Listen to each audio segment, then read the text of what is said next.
To TSK F1. My name's Rich, and this is your daily dose of F1 stuff. But first of all, it's not news today, it's the season starts proper today. How excited are we? Cannot wait, guys. And of course, we're going to be live with the watch along later on for Free Practice 1. Unfortunately, there's not going to be a watch along for Free Practice 2, but we will be with you for Free Practice 3 qualifying and the race as well. So we're going to be covering FP1, FP3 qualifying and the race. It's really unfortunate we can't do Free Practice 2. I really would like to, but there's not much I can do about that, guys. But big announcement as well on the channel. We have unlocked memberships. So, if you like this content and you want more content, exclusive content, because I'm going to be making special members-only videos, then please do consider becoming a member. Just like Dan in the chat, look, and he's got his special badge next to his name. How awesome is that? So, if you want exclusive content and exclusive roles on the TSK F1 Discord and all that good stuff, then please do consider becoming a member. But this morning's stream, what it's about is the preview of the Bahrain Grand Prix. We're going to preview the Bahrain Grand Prix. Don't forget to join the Discord and join. We've only got a day. Sorry, you've only got a day to join the Fantasy F1 League, and there's a link down in the description for that. Look at those. Look at those little emojis in the chat and Dan's badge next to his name. You've got to love it. You've got to love having members on your YouTube channel. Thanks a lot for that, Dan, showing them off. So we're going to do a little bit of a preview now. I'm going to run through tyre stuff, and we're going to look at previous winners and things like that, really. Preview it. We're going to preview it. So obviously we've got the Bahrain Grand Prix coming up. And, hey, Pascal, thank you for becoming a member. Awesome. Thank you very much for joining the fan club. Really appreciate that, dude. You should have your emojis and stuff. Thank you very, very much. Yeah, I might have, actually. There we go. There we go. Echo, it should be gone now. Thank you very much. Look at that with his badge next to his name. How mega is that? Thank you for becoming a member of the fan club. Brilliant, brilliant stuff. Cheers. So, let's have a look at the circuit information per Pirelli. Now, we do know that this track has one hell of a surface. The surface imported from the UK, actually. Pirelli rate this to have a traction of 4, evolution of 4, braking of 4, and grip of 3. And because I think it has the evolution so much because of where it is, right? And it can get dirty very easily with all the sand and things like that. And I was reading a little factoid that I'd forgotten about Bahrain the other day, that they actually, I don't know if they still do, but they sprayed adhesive on the sand around the circuit to stop it blowing onto it. Now, I don't know if they still do that, but factually they did initially, and I don't know if they still do now. But yeah, track evolution and traction and braking, I think it's just because of that surface. And in fact, it's the same surface that was used as well. After this, they used the Yas Marina circuit.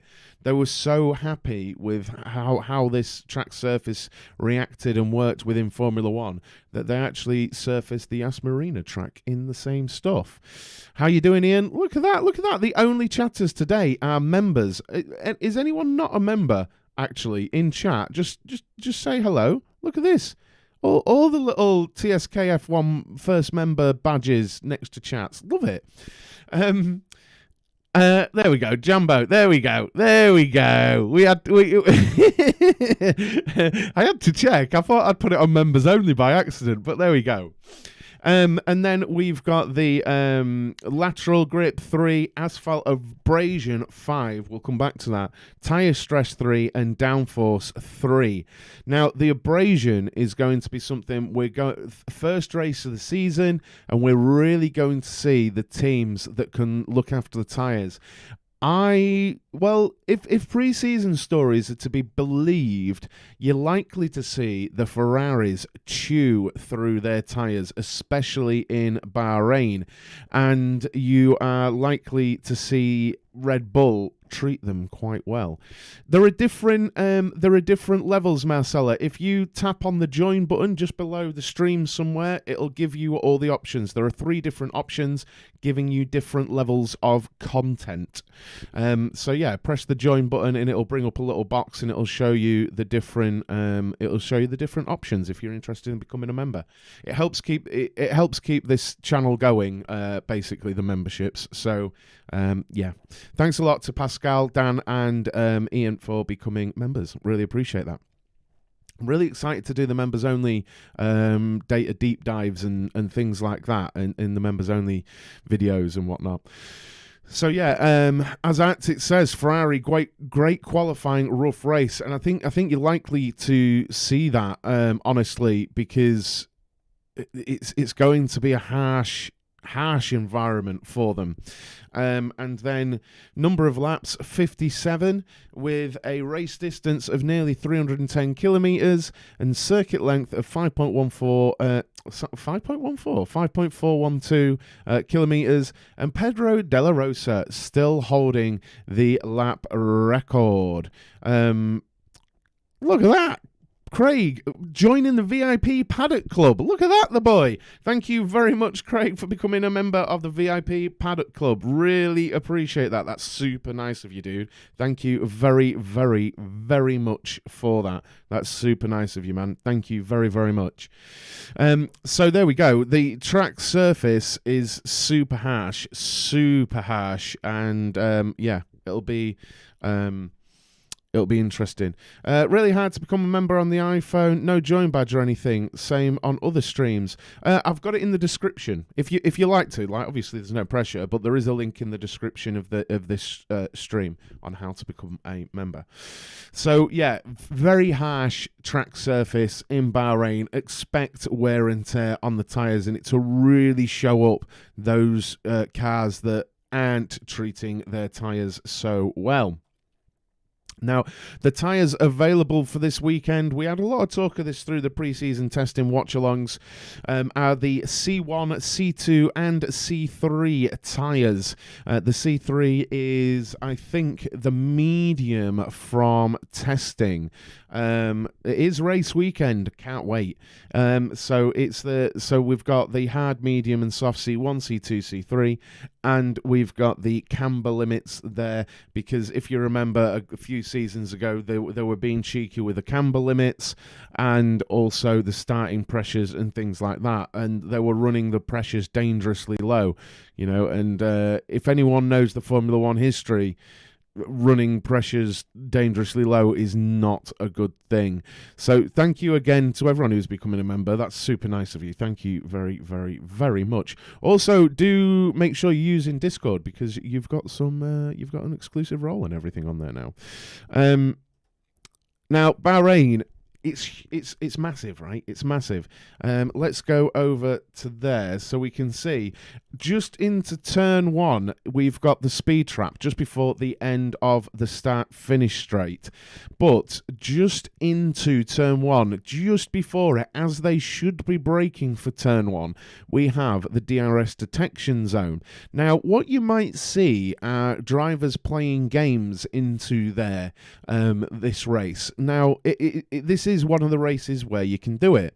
What do I mean? Well, if someone, for example, is on the outside, you may see them brake just that touch earlier so that they can get the DRS down the straight down to turn 4. And we've seen this at other circuits before. In Canada, we've seen it in Jeddah as well.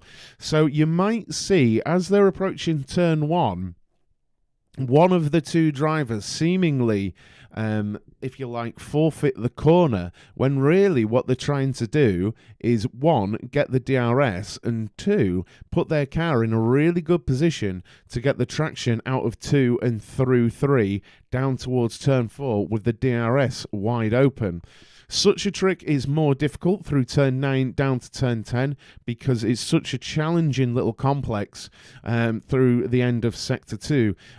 You can't really get away with it into there. It's it's very, very difficult. So I don't think you'll see that trick either. And then DRS detection zone number 3 is just before what I'd consider the final corner there at 14 for the start-finish straight. Now, TSK, hot take. Now, up there, right up there, for 5, 6, and 7. Watch cars through there in practice and in qualifying. Do remember to join us for the watch along, which is coming up in just a couple of hours for free practice 1. But through 5, 6, and 7, you've got the crosswind coming off the desert and the car changing direction really, really quickly. We saw Ferrari, Alfa Romeo, Haas, McLaren, I want to say Mercedes as well, struggling through there in pre-season testing. So it's completely plausible that they're going to struggle through there because you have those really awkward crosswinds, and F1 cars do not react to those at all. How you doing, Brett? Good morning. They don't react well to those crosswinds at all. So that is, I think, a potential sort of action point there, where they get a twitch through turn 6 and run wide through 7, into 7. They'd basically be running wide on the exit of 6 and on the inside of 7, if that makes sense. But yeah, keep an eye out for that through free practice and the race. I mean, they have had the pre-season testing, so they might get away with it through there. Now, I just made this real quick because I found it very, very interesting. There's a name missing off of that list, right? And actually, there's a team almost missing off that list, which surprises the heck out of me. Does this surprise anyone else? So you've got Vettel, Hamilton, Rosberg, Vettel, Hamilton, Leclerc, Invictors. But Red Bull haven't won in Bahrain since 2013 on the Grand Prix circuit. And actually, the outer circuit Did Red Bull win the outer circuit? I've forgotten. But that really, really surprised me when I looked at the previous winners that Red Bull haven't won in 10 years at Bahrain. Now, I'm expecting them to be very, very strong. And the news is that they are strong and that Mercedes are struggling. But yeah, I just found it really surprising. I don't know if anyone else is, because I expected to see I don't know why, Verstappen to be on there a few times. But I think that 17 and 18 victories from Vettel, he was at Ferrari at that point, right? That's way too late for it to be Red Bull. So the 2012 and 2013 victories are from Red Bull. That was it, Craig. A good shout. I forgot about that. Perez won the outer circuit for Racing Point or whatever they were called. Yeah, I'd forgotten about that. What a victory that was. Why did I have George Russell in my head? That's the race Mercedes really messed up for him, wasn't it? Now I'm remembering. Was it the outer circuit one where Lewis had COVID and George Russell stood in and Mercedes just made an absolute mess of the situation? Yeah, I'm remembering now. But again, it doesn't change the fact I'm really, really surprised about Red Bull not winning in 10 years there. Now, I'd love to know your prediction.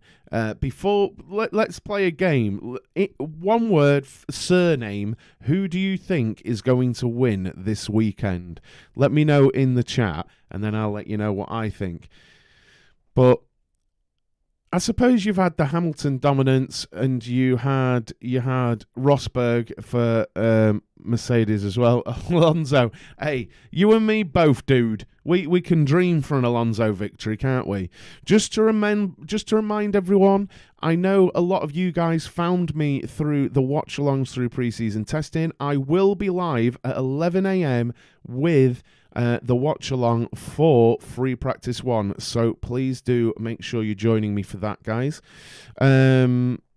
Red Bull, Verstappen, Alonso, Verstappen, Hamilton, Leclerc. Leclerc, I really can't call it with Ferrari this season, honestly. Now, do have a look, by the way, guys, on the channel. Yesterday, I uploaded a video, and it was the results of your voting for the Constructors' Championship. I put out a poll, which was requesting you guys to give me basically the order of constructors for 2023. And you voted, shocked me, you voted for Ferrari and Mercedes to be equal. I'm just giving away what's in the video. But you guys voted Mercedes and Ferrari to be equal, which I am shocked at, to be quite honest. I didn't think anyone would vote for that. But you guys did. Stacks of you did. I mean, there's more surprises in that list. But none of you have. Well, then again, Dan said Hamilton. I was just about to say none of you have said anything about Mercedes in the winning this weekend. But Dan's in there. Do you know what I like in chat as well? Members are highlighted green, so I can see you dead easy. It's really, really good. I don't know if you are in the normal chat, but you are for me. Delman, Theo, you think Hamilton as well. Liam says Verstappen. Now, I honestly can't look past. Red Bull. Honestly, I think it's going to be a Red Bull 1-2. I think we're going to have. Max and Checo 1-2, and dare I say, I feel like it's going to appear easy for them. They looked a class apart in testing. I don't recall seeing them out of shape ever, whereas we definitely did see the Ferraris out of shape, both of them. While they looked quick and whatnot, it looked a harder task to get that Ferrari there. And obviously, pre-season testing, you have to take it all with a pinch of salt, but blooming heck, they looked unreal, didn't they? Don't you guys think? And it's interesting because there is the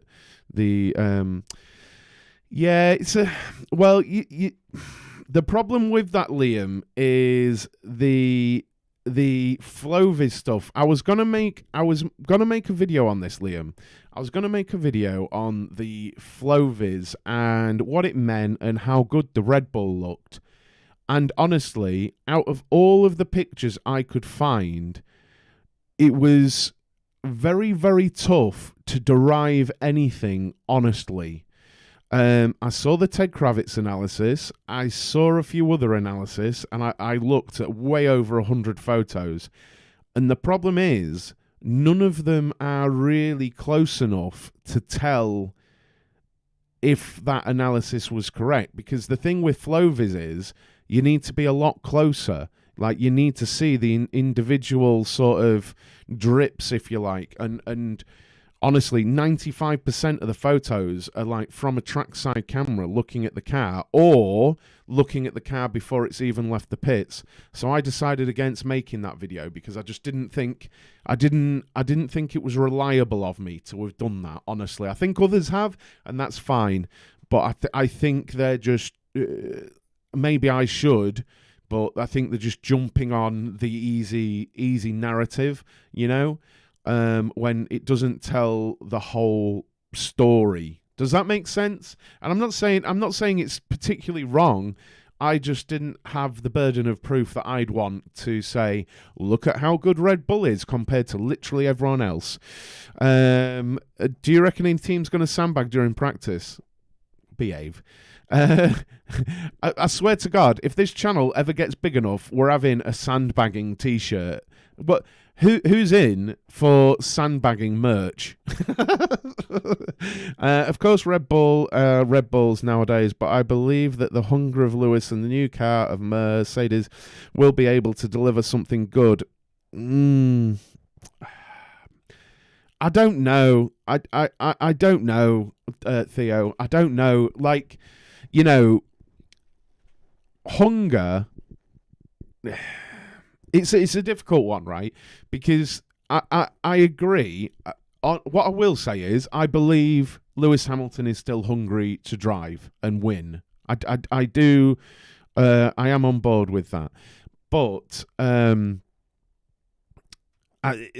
don't think he has any more or less hunger to win than, Checo or someone. Like, all these drivers have a massive amount of drive and hunger, and I just don't think a hungry Lewis Hamilton with a Mercedes that can battle. Now that's a different prospect. But I don't think that Mercedes. I don't think it's there. But I really hope I'm surprised this weekend. Wouldn't it be great? That should be on a t-shirt as well. Wouldn't it be great if we were all surprised this weekend and Red Bull's just had a mountain to climb? Look, I'm not being anti-Red Bull, but what I'm saying is we're all expecting Red Bull to be out in front. Wouldn't it be crazy if they just weren't, or the normal service wasn't resumed, and somehow Williams were up at the front with Haas and AlphaTauri, and like Mercedes and Red Bull were at the back. Like, what's happened? We know it's not going to happen. We know, but I love this part of the season where it's just like, what's next? What are we in store for? What are we in store for here? Because we just don't know, do we? We just don't know. I don't know. I'm just super excited, and I do want to remind everyone I'm going to be live at 11 a.m. It is 11 a.m. Yeah, for free practice one. We'll have a little bit of a pre-show. We'll have a little bit of a chat, getting ourselves all ready for the practice, and then I'll be here for the watch along.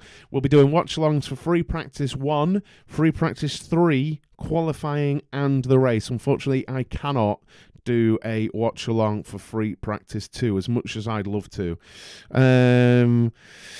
I'd personally like to see a decent Williams car in the points. It's been too long. Yeah, I think you see a different internal dynamic within Merc this year. I don't see Hamilton spending the first half of the season on an extended test.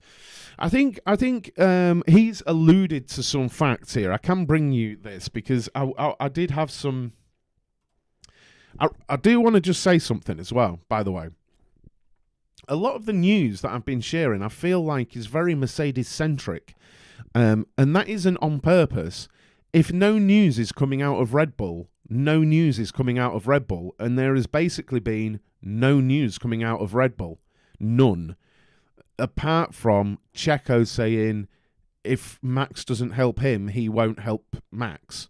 So, yeah, there's been no news at all coming out of Red Bull, so there's nothing to report, Whereas people have been asking Lewis Hamilton questions, and he said, I knew from the moment I drove the car where we were and the challenges that we'd be facing.